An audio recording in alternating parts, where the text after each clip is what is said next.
1 Samuel, hoofstuk 23. Dawid het die boodskap ontvang. Die Filistyne het teen Keila opgetrek en veg teen die stad. Verder plunder hulle ook die dorsvloere. Toe vra Dawid vir die Here: Moet ek teen die Filistyne optrek en hulle verslaan? En die Here antwoord Dawid: Ja, gaan bevry Keila en verslaan die Filistyne. Dawid se manne het hom gevra: Ons is ons lewens nie seker hier waar ons in Juda is nie. Wat nog daarvan as ons teen die Filistyne se gevegslinies optrek? Net om seker te maak het Dawid weer die Here gevra en hy antwoord: Jy moet gereed maak en aftrek na Keila. Kyk, die Filistyne gee ek in jou mag oor. Toe trek Dawid en al sy manne af na Keila en veg teen die Filistyne. Dawid het hulle 'n groot slag toegedien en al hulle vee gevat. Op die manier het Dawid verlossing gebring vir die inwoners van Keila. Abjater, die seun van Ahimelech, die priester, het 'n skouerkleed met hom saamgeneem toe hy na Keila, na Dawid toe gevlug het. Saul het nuus ontvang dat Dawid in Keila was. Toe sê hy: God het Dawid definitief aan my oorgelewer, want hy het die fout gemaak om homself op te sluit in 'n stad met poorte en grendels. Daarop roep Saul al die manskappe op vir die geveg teen Dawid en sy manne in Keila.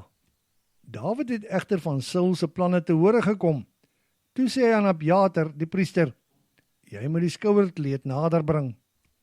En Dawid vra: O Here, God van Israel, aan die dienaar is oorvertel dat Saul definitief na Keila gaan optrek om die stad te verwoes omrede ek hier vertoef.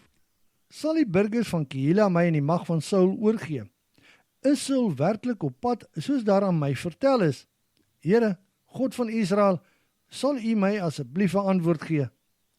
Toe antwoord die Here: Saul sal beslis kom. En Dawid vra: Sal ek en my manne deur die burgers van Keila aan Saul uitgelewer word? Toe antwoord die Here: Ja, hulle sal julle uitlewer. Daarop het Dawid en die 600 man by hom van Keila weggegaan. Hulle het nie lank op een plek gebly nie, maar het rondbeweeg. Daar is aan Saul vertel dat Dawid nie meer in Keila is nie, daarom het hy nie verder uitgetrek nie. Dawid het in die woestyn, in bergvestings en in die bergwêreld van die woestyn Sif geskuil. Saul het hom oral en die hele tyd gesoek, maar God het Dawid nie in sy mag oorgegee nie. Dawid het geweet dat Saul na hom soek en van plan was om hom dood te maak. Toe het hy na Goresa, wat in die woestyn Sif geleë is, gegaan. Die seun van Saul, Jonathan, het afgegaan na Goresa, na Dawid toe. Daar het hy Dawid in die naam van God moed ingepraat. Toe sê Jonathan vir Dawid: Jy hoef glad nie bang te wees nie. Saul, my pa, sê jou glad nie hier kry nie, en jy gaan nog koning word oor Israel, en ek sal net onder jou wees. En Saul, my pa, weet dit baie goed. Hulle het weer 'n verbond met mekaar in die teenwoordigheid van die Here gesluit.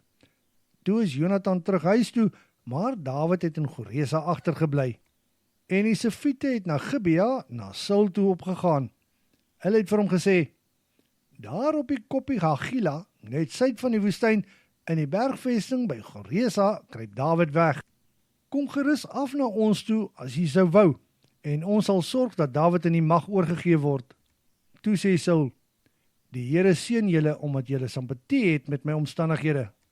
Gaan terug en doen deeglik navorsing. Vind uit waar presies hy homself bevind en wie almal hom daar gesien het, want hulle sê my dat hierdie man baie uitgeslape is. Maak seker waar al sy wegkruipplekke is en kom vertel my alles wanneer julle al die feite het. Dan sal ek saam met julle afgaan en as hy iewers in die omgewing is, sal ek hom opspoor tussen al die families van Juda. Hulle het van Saul af weggegaan en vooruit beweeg na Sif.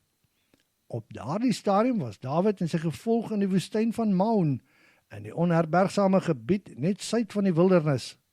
Daarop het Saul en sy manskappe uitgetrek om na Dawid te soek. Toe Dawid daarvan te hore kom, het hy verder die woestyn van Maon ingetrek tot by die rots en daar geskuil. Saul het dit uitgevind en is agter Dawid aan, die woestyn in.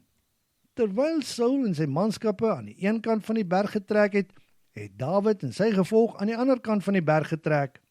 Dawid was baie angstig om van Saul af weg te kom. Stadig maar seker was Saul en sy manne besig om hom en sy gevolg in te haal en te omsingel. Toe daag daar 'n boodskapper met 'n dringende boodskap by Saul aan.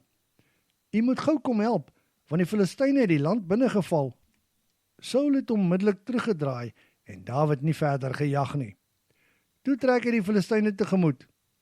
Dit is die rede waarom daardie plek Sela Hamaglikot, wat rots van skeiding beteken, genoem word.